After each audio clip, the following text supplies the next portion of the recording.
Good afternoon, everyone. Good afternoon, Alex. Good afternoon, Eric. Hello. Good afternoon. Good. Very nice to have you here. I did tell you just a few minutes ago, this is our first live in English. So please bear with us. Give me 1 second.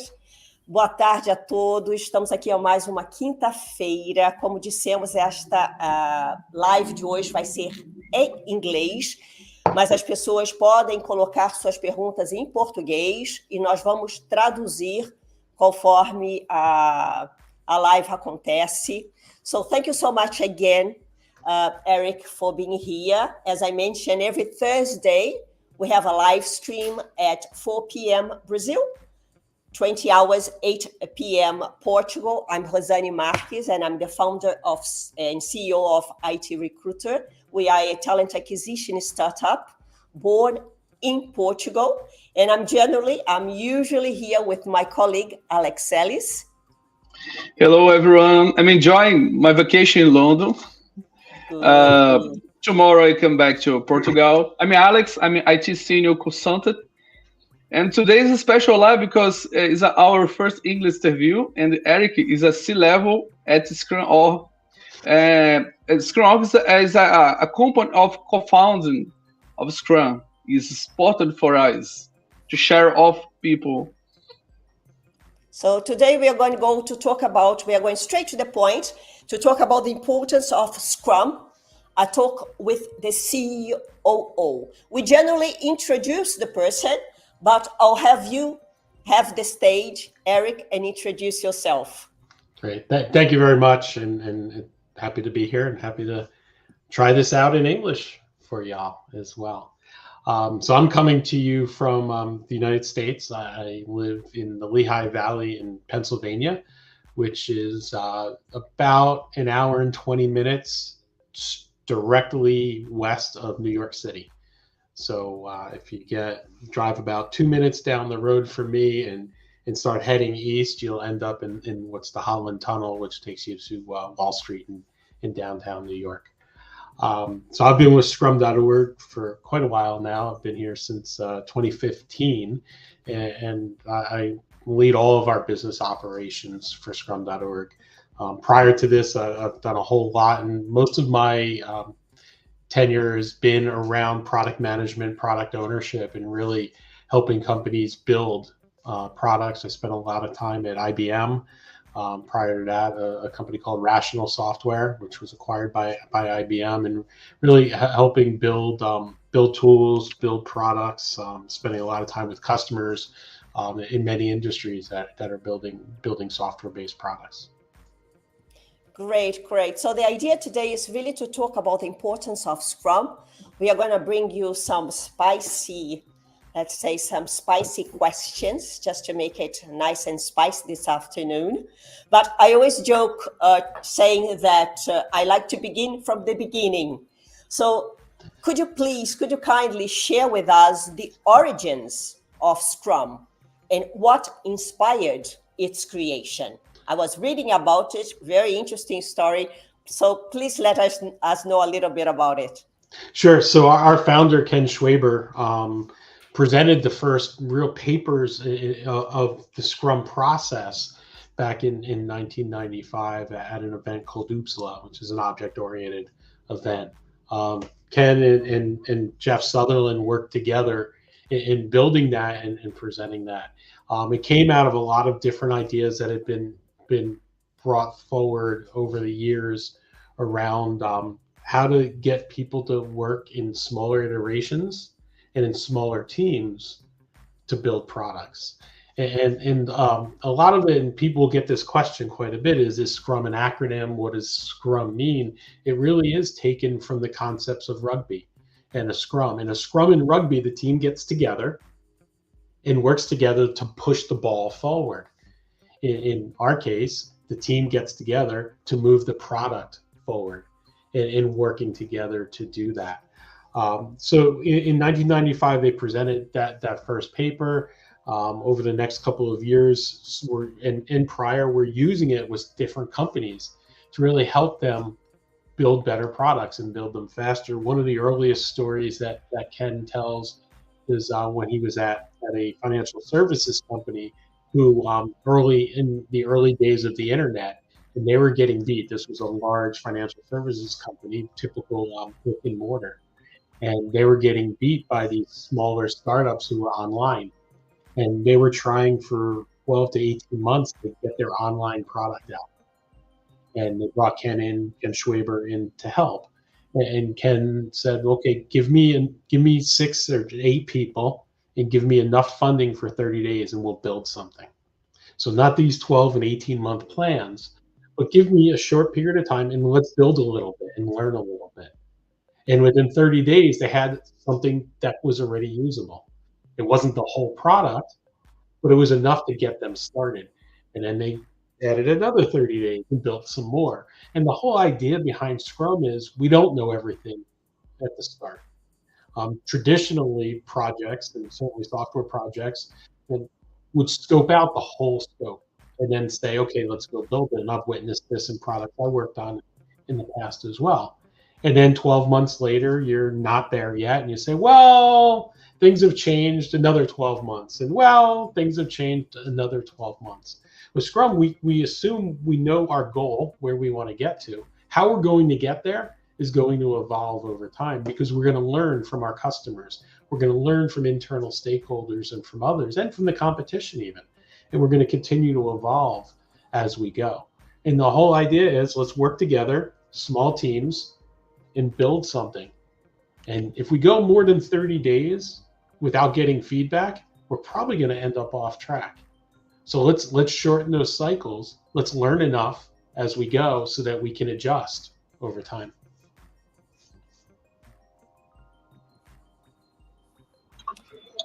Nice. I think about the waterfall and the Scrum.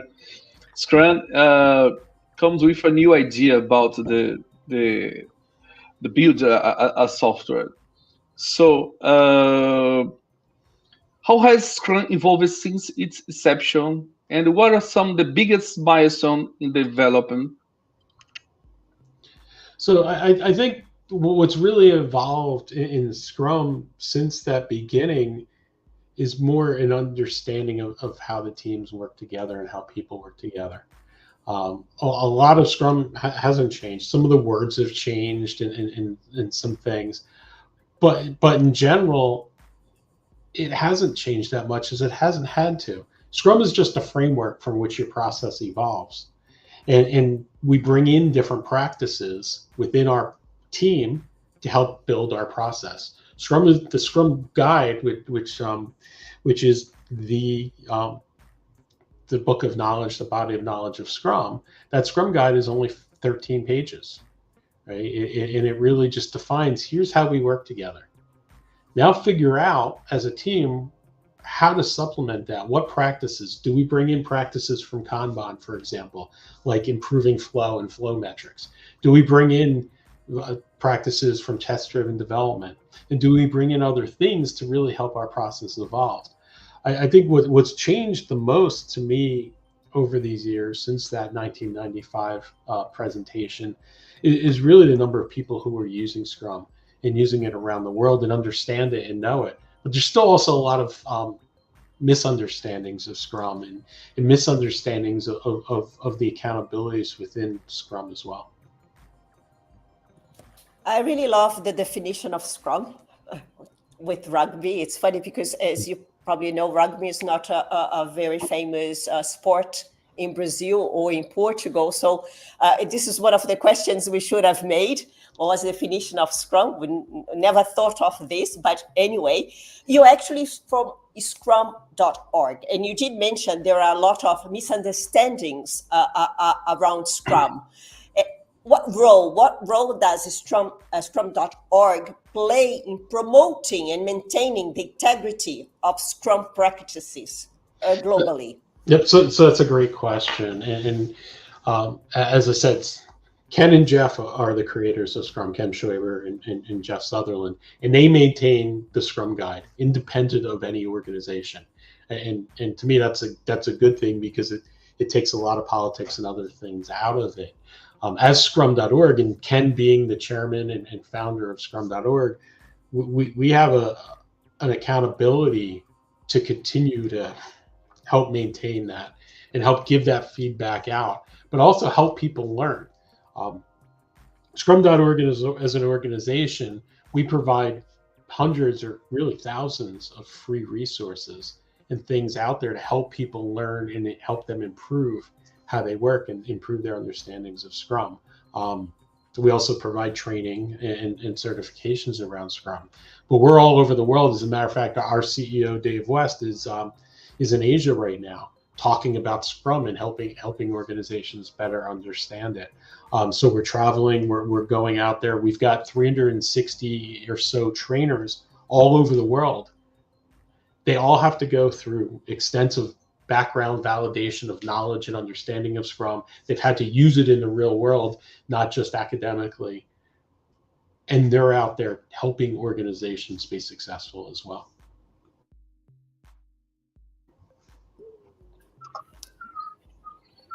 Okay, Eric, in your experience, what are the most common challenges teams face when adopting Scrum? And what advice would you give to companies struggling to fully integrate Scrum into their existing workflow? So to me, one of the biggest challenges is a true desire to change. Many organizations say they want to change, but do they really want to change how they're working? Do they want to empower the teams? Scrum really requires a team approach, and it really requires that the team is empowered, or we talk about self-management and the ability to self-manage. One of the examples that I often give is a sports analogy. Most people understand at least a little bit about sport, and the fact that the owner of a team, if the owner of the team is making all of the decisions during the game, it's going to be very hard for the team to be successful. Right? The team is closest to the problem. The team is closest to what's happening, and empower them to make decisions on the field and empower them to make those decisions as they go. Now you've got a coach who's supporting that team, and they may be giving input into those decisions as well. But if players on the team have to look to the coach every time, and the coach looks to the general manager every time, and the general manager looks to an owner every time, by the time we make a decision, it's going to be watered down so far that it's probably not going to be the right decision. Let the people closest to the work decide how that work gets done and how it's going to change. And what we see quite often is organizations will say, we want to change, we want to be more agile. But then they don't empower that. They don't empower the teams to do the things that they need. They don't empower the teams to really act in the way they need to be successful. And to me, that's one of the biggest pitfalls we have is we call it lip service, right? Saying the right things, but not actually doing the right things at an organizational level. I think there's lots of other things. I think people thinking that, well, we have to do this and we can't change and we can't evolve. The whole idea behind Scrum is doing what's best for us, working in the best way for us, and using this process as a way to help me move forward, or this framework, and not getting so locked into the mechanics. Often when we walk into an organization, and we've got a great case study on this that talks about the fact that they did what we call mechanical Scrum, right? So we have a daily Scrum, we have a retrospective, we do sprint planning, but they don't really live it. They're going through the motions, if you will, and not looking at what we'd call professional Scrum and involving the Scrum values. They're not really making decisions and changing. Right? A big part in the whole idea behind almost everything that we do in Scrum is to reflect, that empiricism. Right? We want to reflect. We want to learn from what we're doing and change as we learn and evolve over time. So it's not just do a daily Scrum and move on. It's, well, what are we doing the daily Scrum for? It's not a status meeting. It's to see, okay, are we making progress toward our sprint goal? And do we need to change anything to get there? Our retrospective is about how we work. And what do we need to change so we can work better together as a team next time? And what I see way too often is we have a retrospective. Is everybody happy? Yes. Okay, let's move on. We have a daily scrum. What are you doing today? Okay, let's move on. And we're not having those hard conversations and having those good discussions. I can imagine there is generally two sides. You have either a structured projects, in boxes, or you have flexibility sometimes. How does Scrum help organization manage these two sides? Because you need to have maintain structured process, but at the same time, you need flexibility, as you mentioned, to change every time. So how does Scrum help the organizations do that? So where successful is the organization's involved. The whole organization can be involved, right? And for example, with our definition of done, there'll be organizational requirements that come down into our definition of done. It doesn't mean that we flatten the organization and there's no management. Management still is involved, and management still helps my team. There may be a project management office. They can still be involved. They may be a part of the Scrum team, or they may be oversight and helping to gather information and so on. But it doesn't mean that we blow up the organization and say we have to start over. I think that's a misconception that often happens is people think, oh, well, if they're going to do Scrum, we don't need middle managers, or we don't need project management. Those still may be important in larger organizations, and they're not going to go away. If I'm in a bank, we still have a lot of regulatory things that have to happen. What I do think, though, is we need to look at what that Scrum team looks like. Why can't someone from regulatory be a part of that Scrum team? Now, they may not have to be there for every sprint or all of the time. Maybe they do. It depends on the scenario.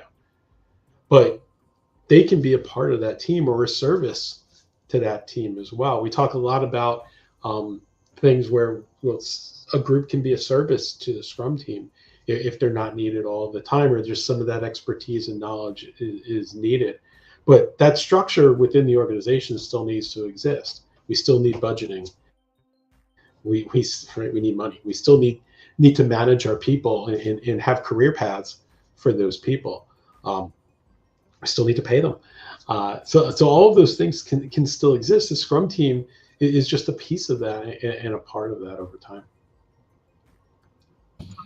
Scrum is not a soccer team; it's a rugby team. So my next question is so long and worth millions. Okay. So during an event in Brazil, a senior consultant for a bank recently stated that IT teams are unnecessary and the artificial intelligence brings great benefits.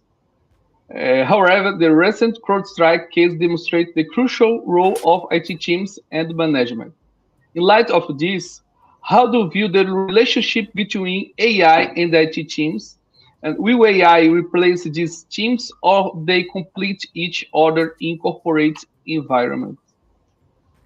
Sure. So actually, I just wrote an article. It's a blog. I wrote it in July on our website that talks about how AI could be a Scrum team member. It doesn't replace it. It doesn't replace the teams. And I really love how Microsoft has been, and I think this came from actually GitHub, but Microsoft's really driven it forward. The conversation around Copilot. And we're not setting the AI off to do its own thing. What we're doing is we're working together with AI to help us do our jobs. We're not going to just have it write all of our requirements for us and say, well, that must be right because it's AI. What we're going to do is we're going to ask AI questions, right? To ask whatever our engine is questions. And we're going to review that and use that to help refine how we think and how we work, just like another team member would. Right? We talk a lot about in software development, pair programming and the like, or code reviews and things like that. In AI, working as a member of the Scrum team can do exactly those same things. We can talk about how, as a Scrum Master, I might ask it questions. I have a difficult member of my Scrum team, and I'm having trouble getting them to do X. Give me some suggestions. It's not going to go do it. AI is not reading body language. It doesn't know the emotions that are happening within the team, but it certainly has ideas and can gather information and gather things and bring it and present it to me. And I very much believe that AI is not a replacement. AI helps me do more. It's going to replace some of those things that are repetitive, some of those things that are kind of low-hanging fruit, if you will. But I still need to be involved. Individuals still need to be involved with it. So it's going to change how we work. It's going to change some of the things that we do, but it's not going to replace us. It's not going to replace the people. That's great. That's the type of questions we always have. Talking about questions, if anyone has a question, please, you can put it in the chat. It can be in Portuguese. We'll have it translated. So do that. Eric, during this same event in Brazil that Alex mentioned, this very senior consultant also stated that the role of a Scrum Master is useless. This shows a lack of awareness regarding the role of a servant leader in the development of products with undefined requirements. Considering this perspective, how do you view the importance of a servant leader in a self-managing team, especially in the context of a business scalability? Sure. I think we've all done ourselves in the Scrum community a bit of a disservice over the years. I think that there's a misconception that a Scrum Master is that huggy, kissy, make everybody happy person, right? And there's been a lot of things that have happened over the last 20 or so years that led to that, and led to the fact that the people think of the Scrum Master not as delivery, but that the Scrum Master is just there to help the team be happy. And that's not correct. The Scrum Master is there to help make sure the team is delivering value and doing whatever they need to do to help them deliver value, whether that is helping remove impediments, whether that is facilitating events and meetings and the like, or other things that are needed to help that team be successful. I think over the years, one of the things that's evolved but hasn't caught up is a Scrum Master can be a management type role. They have to be a leader type role. They have to be in a leadership position because they have to help the organization as a whole come along, not just the team. And I think what people are thinking, well, I know what people think this Scrum Master is that that's not their role, that their role is this other thing.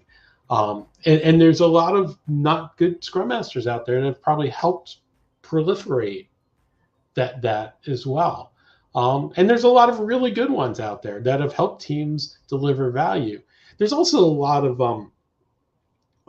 falsities that have come up. There was an article, I guess a year and a half ago, about one bank who they said got rid of all their Scrum Masters. Well, they didn't get rid of all their Scrum Masters. What they did was they moved them into the business. So they had an Agile overlay team, and all the Scrum Masters were in this overlay team. So they were just a cost. They weren't tied to the business. And what they decided at the business level was, instead of having these people sit up above, have them at the team level. Have them be part of the team, have them be employees of the team and tied to the team. So the Scrum Masters weren't fired. As a matter of fact, that bank is continuing to hire Scrum Masters if you go to their website.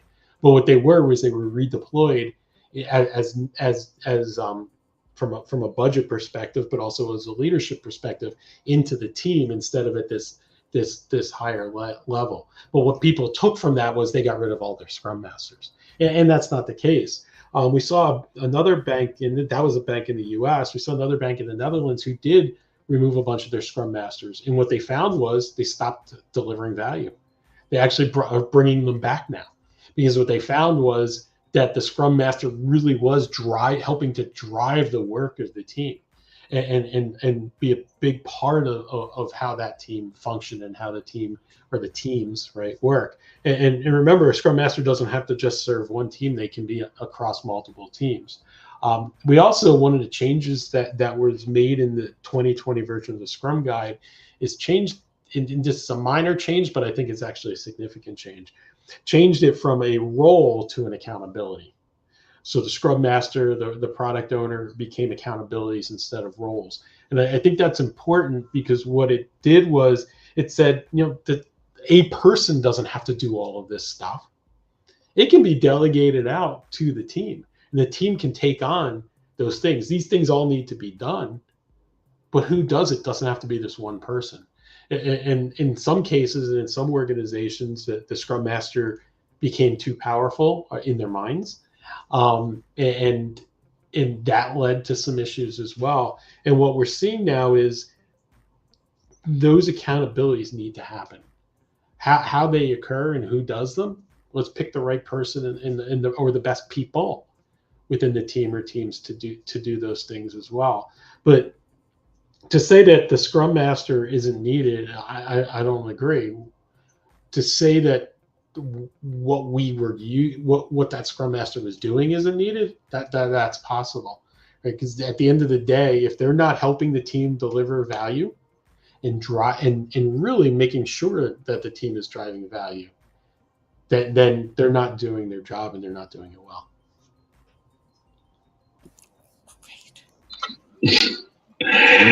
Scrum Master is a servant leader who shows the way for our team. So there's a trend for companies to migrate from remote to hybrid and adopt AI to help decision. How do you see the future of Scrum in the context of emerging technology and the remote work trends? So I think it actually becomes even more important from a remote perspective. And we saw this even with our team as COVID came on and impacted our team. The ability to make sure that we're connecting, the ability to make sure that we feel like we're a team and we're working together as a team becomes even more and more important. So it's really easy to start to get disconnected when we're virtual and when we're remote. And having these purposes to come together and having a common goal. Scrum is all about driving toward a goal. And we've got our product goal, and then we have our iterative goals, the sprint goals, on how we're going to achieve that. And from a psychological standpoint, people having a common mission and having a common goal really helps them come together better, helps them work together better.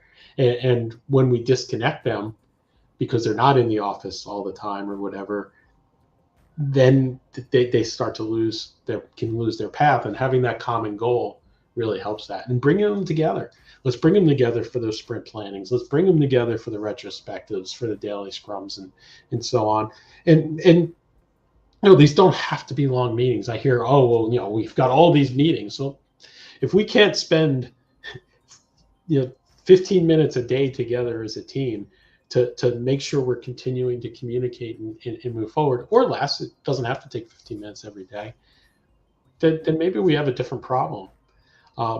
It's 15 minutes and it helps us continue to work forward. And no, it's not the only time we should meet, and it's not the only time we will meet as a team or as a group, but it's an opportunity for us to make sure we're all going down the same path, make sure we're communicating with each other and working together. The occurrence with COVID really emphasized this. I think I've always worked on remote teams almost my whole career, probably not the whole career, but even looking back to the late 90s, I was on a team where we had people in Pennsylvania near Philadelphia that were part of my team. I was in Redmond, Washington, in Seattle. We had a bunch of people in Stockholm, in Sweden, that were a part of our team, and people in the Midwest, in Milwaukee, in Wisconsin, that were all part of my same team. And we were all still working together remotely and virtually. And then we didn't have all the technology that we have today to be able to do things like what we're doing right now. It was conference calls and phone lines primarily, and emails. So I think we have a better opportunity to work together, and Scrum can help facilitate a lot of those things. Well, Victor, if we have any questions, I'll make another. I'll ask him, Eric, another questions, and we can start popping up questions. We have another 15 minutes to go. Eric, could you tell us, discuss a little bit the importance of leadership with Scrum teams and how it influences project success? And I'll tell you afterwards a little poll we did yesterday about it. Let you answer first. Yeah, so leadership needs to be involved. Leadership needs to be supported. As I said earlier, leadership also needs to know when to let the team do what the team needs to do. But we need leadership buy-in, and we need leadership to not just say the right words, but take the right actions and act in the right ways as well. I always, and I was telling this story the other day, I remember working with a large bank back when everybody was talking about, we're going to have our green initiatives, and we're still talking about that, but this was back in probably the early 2000s, and everybody, all boardrooms were talking, we have to have a green initiative, or we're going to tell all our stockholders and everybody that we have a green initiative. And what this bank did was the board of directors said, you need to go green. So the CIO and their team said, okay, well, what does that mean? So they said, we're going to cut our data center in half. We're going to have half as many servers as we had before.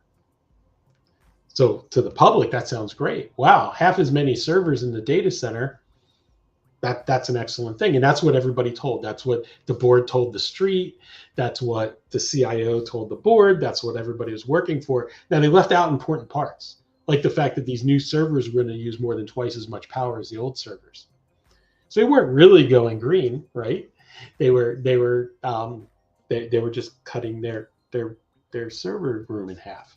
And what happens with this is, if we don't have leadership really supporting and asking the right questions, we're not saying in Scrum, when we talk about self-management, let everybody go off and do their own thing and don't ask questions. Don't be involved. Be involved.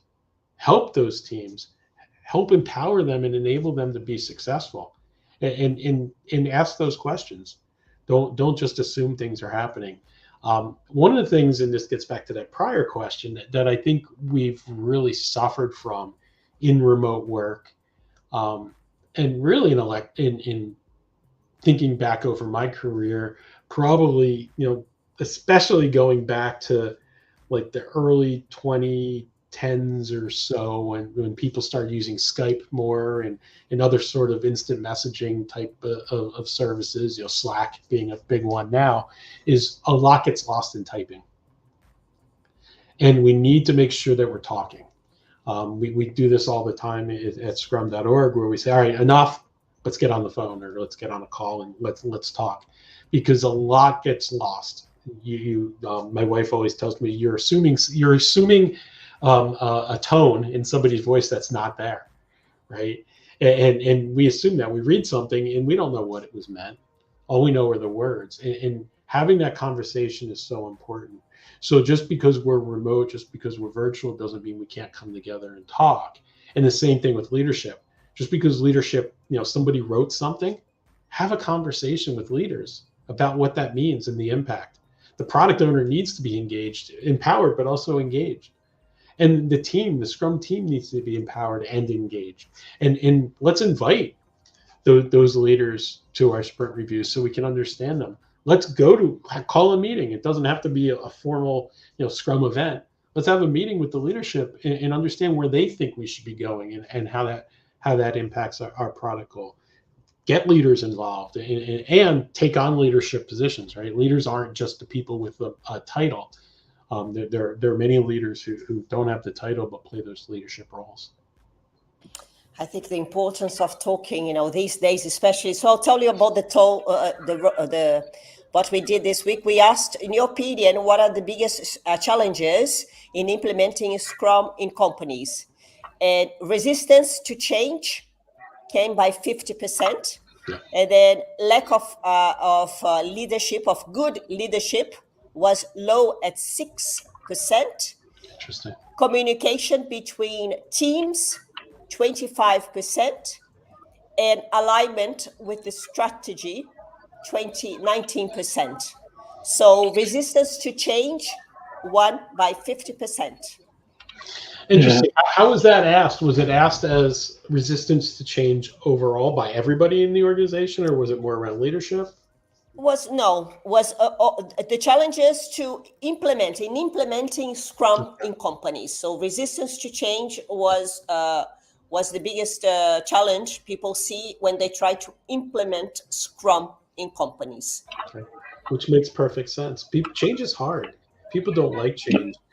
Ken often would talk about and talks about one of the biggest negatives that people have about Scrum is that it exposes a lot of things. Right? Transparency is very hard. People don't always like transparency. If we start communicating more, we start opening up more, some of the ugly things get exposed as well, and people don't necessarily like that. But change in general is hard. Changing how we work is hard. Changing what we do is hard. And people are always resistant to change. We'll see what happens with AI. I mean, AI is trying to force change, right? But is it going to have the impact that it could potentially have? Or is that same resistance to change going to happen? That's why I look at it as a team member and not as a replacement. So it's going to change how I work potentially, but it's not going to change me. It's not going to change what I do. It's going to hopefully make me more effective. I was working on a case study based on an interview this week, and I fed that interview into AI and said, give me a start of a case study. And it was okay. It wasn't great. It didn't understand a lot of the context of it, but it got me away from that blank slate. It's really hard to start writing if you just have a blank piece of paper. So it gave me some ideas and it gave me some structure to start thinking about. And the same thing when I'm thinking about, well, what is the market? Is there a market for this product? Well, I can go and spend days and days and days doing research, or ask a few questions to an engine and have it give me a lot of information back that I still have to go through and decipher. But it's going to change how I work. And in the same way, Scrum is changing how I work. And I have to be receptive to change. Otherwise, we'll continue to do things the way we've always done things. I think the one thing that we need to continue to focus on is, are we delivering value? If we're not delivering value, we're wasting time and probably money. So is what we're doing of value? Great. Vitor, do you have any questions? Yes. From Vanessa. Eric, what would you say about so many postings that we see today in LinkedIn saying that agility has died? That's a great question, Vanessa. So I think a lot of the people that I've read that are saying this on LinkedIn, for example, a lot of them are people who haven't really done. And what I mean by that is they've been consultants their entire life. And they've never, as soon as things have gotten hard, they moved on to the next engagement. And they're not necessarily working in companies and as employees of those companies trying to change and trying to make the hard things happen. I think how we work is evolving significantly and changing significantly. To say that we no longer, no longer need to be agile, to me is just silly. If we stop being agile as businesses and as organizations, then what are we doing? We're just going backwards in time. I think there are a lot of agile coaches out there by name, but they don't understand it. And I think they've really damaged our industry as a whole. I think there are a lot of people who just, I don't know if this translates, but hang a shingle outside their door, right? So we say that, they now say, I'm an agile coach, but they have no experience doing it. They've never worked at a company. They've never done it. And now they're trying to help others do it. And I think they've hurt our industry significantly and put a bad name. And I agree with with the things I've read, some of the things I've read that talk about that.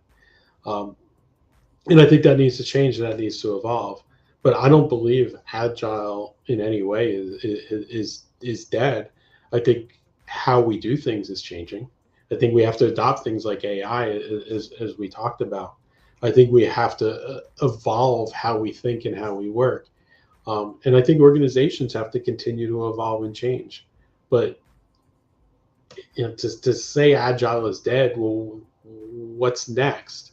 Agile is just a word, right? Agile is about having the ability to move forward without knowing all of the answers. I think what we need to focus on is empiricism and evidence-based, right?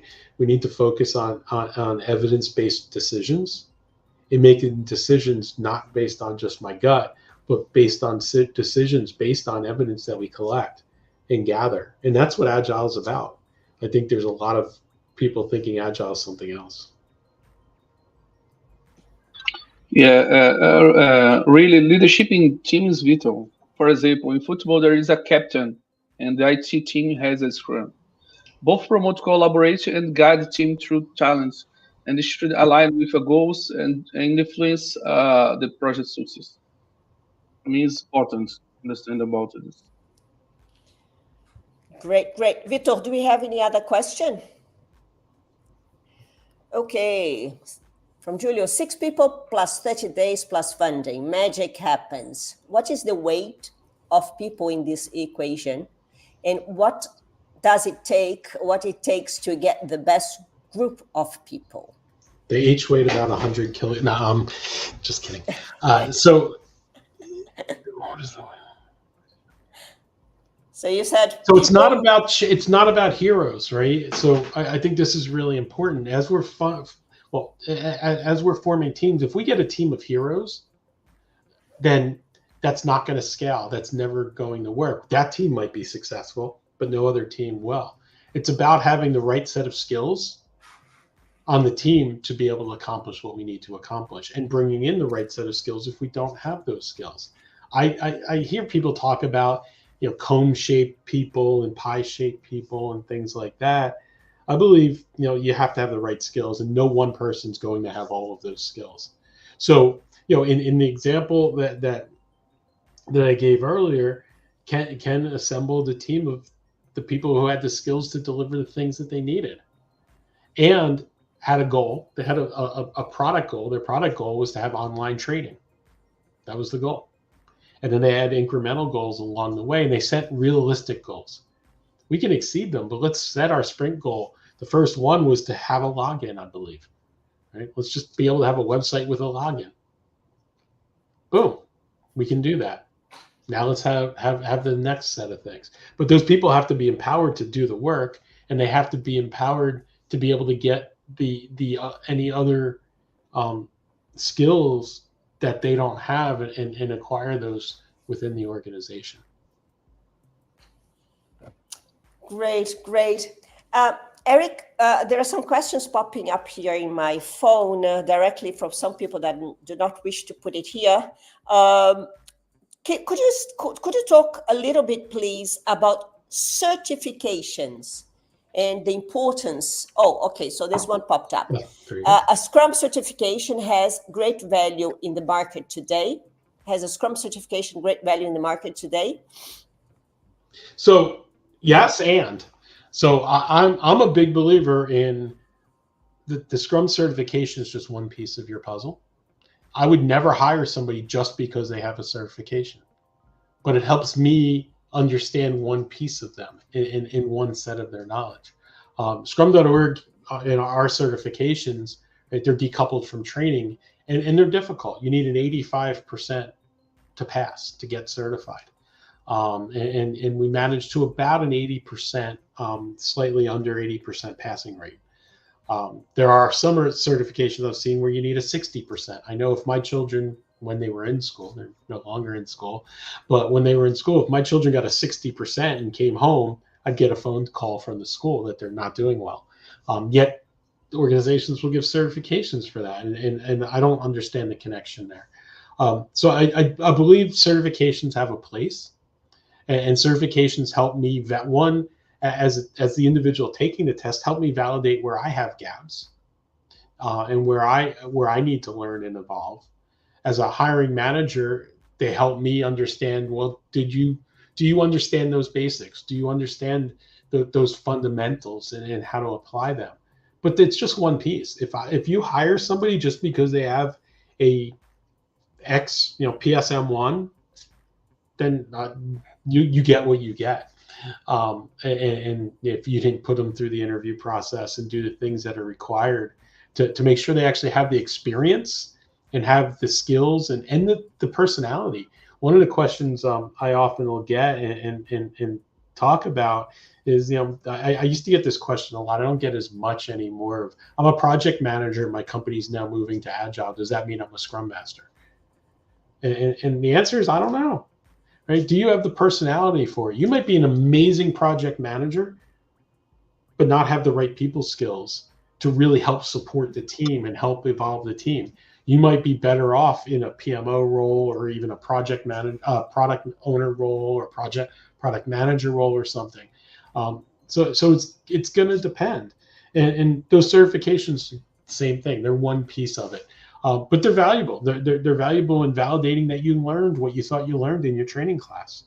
They're valuable in helping you look for, right? We point to, following your certification test, dozens of free resources to help you keep your learning and keep growing as well. Before we go to the next question, I just wanted to go to the people skills that you mentioned. And I always like to talk about soft skills because this is one of the issues. I mean, at the end of the day, it's famous. We hire because of the hard, but we usually have to let people go because of the soft skills.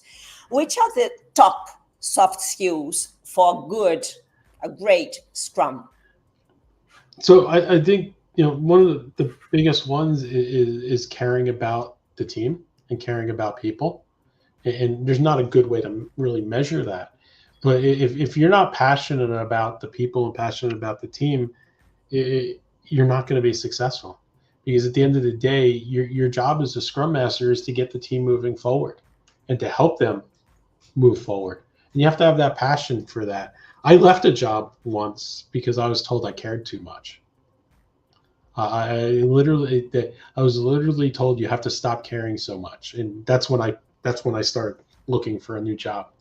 It wasn't this job, but I said I can't be here anymore. Because if I can't care, if I don't have the passion for what I'm doing, I need to go find a different job. And as a Scrum Master, you need to be a mentor. You need to be a coach. You need to be a trainer. You need to be a manager. You need to be a colleague, and you need to have all of those skills. You need to be a facilitator at times, but you need to teach others how to facilitate. You need to know how to delegate and be a good delegator and not try to do everything yourself. And all of those, I see many of those are soft skills. Now, being a good facilitator might not be a soft skill, but knowing when to use it can be. Because you also need to know when to use the different skills. And when should I be coaching somebody? And when should I be facilitating or teaching? Often I've heard of people who just think a Scrum Master is just a coach and just keep asking questions and let them come up with the answers. That's not always right. You can't just keep asking somebody over and over again until they come up with the right answer. Maybe they need help. Maybe you need to teach them. Maybe you need to facilitate a conversation between two people and get them going. And it's a combination of having the skills to do it, those harder skills, and having the passion and the ability to decipher across those as well. About the before question, if you look for example, a job in LinkedIn, you can see many job positions. For example, for Agile coach, Scrum Master, Product Owner, they require certification, and from the Scrum Org as well. I think is most important, especially in Portugal. Portugal look for Agile coach and many Agile position, Scrum Master and Product Owner that had a Scrum certification, especially Scrum Org. Yep. Yeah, and because that's just one piece of it. That's helping to prove your knowledge and understanding of Scrum. But it doesn't mean that you have the personality, it doesn't mean you have all of the skills, right? For example, if your IT professional has a doubt, you can look for in this input file and look for a Scrum Master, for example, position. You can see all required. Yep. Great. Vitor, any other question we have? Oh, yes. So Jan just asked, great live. I would like to know how a Scrum can maintain, se manter relevante diante de outros métodos que estão. How Scrum can maintain itself relevant before other methods that we have today, compared to other methods we have today. I think that's a good question, Jan. I think keeping it lightweight, right? Not trying to be a methodology, not trying to tell you everything you need to do. One of the conversations when I talked to Ken Schwaber about Scrum and where he sees it going and where it came from, he talks a lot about, we don't know everything, and every teams are different, and the whole, well, everybody is the same isn't real, because the skills on my team vary and so on. And keeping Scrum lightweight and keeping it as a framework that other things plug into and process evolves is hard. Now, a lot of people don't like that because they want to be told what to do. This gets to some of the change and not wanting to change in things. But treating everybody like they're the same is not a good thing. And what we do in Scrum and what we need to continue to do with Scrum is accept that and be sure of that. A great example, when we put out the last version of the Scrum Guide, I was talking to Ken about refinement. And refinement's not a formal event that happens in Scrum. And I said, well, why? Refinement's a good thing, right, Ken? We should be refining. We should be constantly learning. And he said, well, it depends on the team. Some teams are always refining, and they're always having these conversations. Why do they need a formal event to do that? Why can't we just say that refinement's a good thing and you should make sure you're refining if needed? And he's right. I don't need to have a refinement meeting to refine. That might just be what we do as part of our daily work and structure. And it shouldn't be something that's hammered on somebody. I think for Scrum to continue to be relevant, it needs to stay small. It needs to stay lean, and people need to be accepting of other things. So one of the things that we at Scrum.org have done a lot with is we've worked with the Kanban community and bringing in practices from the Kanban community in working with Scrum with Kanban. We've worked with, if you're familiar with Lean UX and Jeff Gothel and Joshua Seiden, their book, quite popular book, Lean UX. We've worked with them on how do we bring UX practices into Scrum to help teams better facilitate understanding and learning. And we need to continue to bring those things together and not try to just stand on our own and Scrum or nothing. It's Scrum and or Scrum with. And I'm not sure that Scrum itself has to change that much. People have to change to continue to accept new ideas as part of how we work. But Scrum's pretty simple, right? It's 13 pages. Well, great. I think we are coming to an end. Vitor, please let me know if there is any other question. For those who came in late, once we have authorization from Eric, we'll have this live available in most places we have, YouTube, LinkedIn, in most places. So if we do not have any other question, I think we are going to be sharp on our time, Eric. I wanted to thank you very, very much for this opportunity. As I told you, this is our first live in English. So my apologies. If anything, hopefully I didn't talk too fast. I apologize. No, you did very well. What we're probably going to do, we'll probably have, we couldn't get subtitles here now, but we'll probably get subtitles in Portuguese when we have this available. So thank you so much for this opportunity. As everyone knows, we are here every Thursday at the same time, bringing information. In my belief, only information. Oh, we have another question. Yep. Oh, we have a last question. So please, Vitor, can you bring it up? Oh, yes. Marcel Araújo. Marcel actually is my co-founder. I have another company that works only with CRM and ERP. And Marcel is my co-founder with the other company. So excellent. Do you think that instead of people focusing on a single methodology, they shouldn't apply a mix of the best on the market, considering the characteristics of each project? So the only thing I would debate is the word best. I think it's what works best for you, right? I'm not a big fan of best practices for the most part. It's practices, because a best practice for me may not be a best practice for you and your team. That said, yes, right? But let's bring in, and that's exactly what I was talking about, Marcel, is let's bring in the right practices to make my team successful. And that might differ from team to team. And there may be some practices that we have to do within our organization because of, security or because of regulations and things like that. But absolutely, trying to buy process. Often, if somebody is buying process, they're just checking the box. They're not really thinking about what's best for me in my organization. Great. So Alex just made a comment. I'll read his comment. Success lies in effectively combining methodologies and framework, like Marcel mentioned, like Scrum, Kanban, Waterfall, SAFe, Six Sigma, Shift Left, ITSM, etc., to create a tailored approach. So you believe a tailored approach may work? Yeah, it's a job, the Agile coach work with all methodologies and framework and to choose the best way. For example, Waterfall is a good way sometimes. Sometimes Agile is good. Depend the requirement, depend the project, depend the main thing. Yeah, and Scrum's not always the right answer. I manage a support team. Scrum doesn't make sense for my support team because we don't know what's going to happen in 2 minutes. We get new support requests in.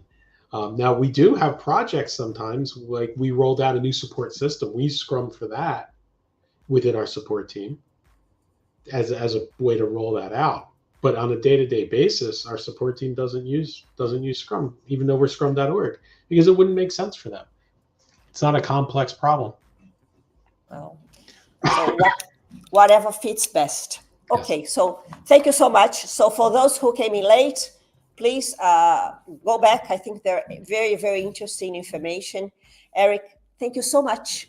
Thank you so much for being here with us today. So every Thursday we are here. Thank you again.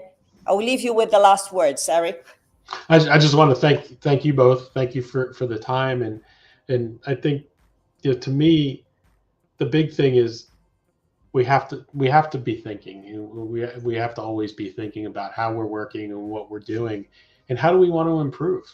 Right? At the end of the day, this is all about improving the way we work and be open to change. And what we did yesterday may not be the right thing for tomorrow, but what we did 2 days ago might be something we bring back because it worked well, and change is okay. Great. Okay. Thank you, everyone. See you next weekend. Thank you. Bye-bye. Thank you, Alex. Bye-bye. Thank you. Good night. Bye-bye.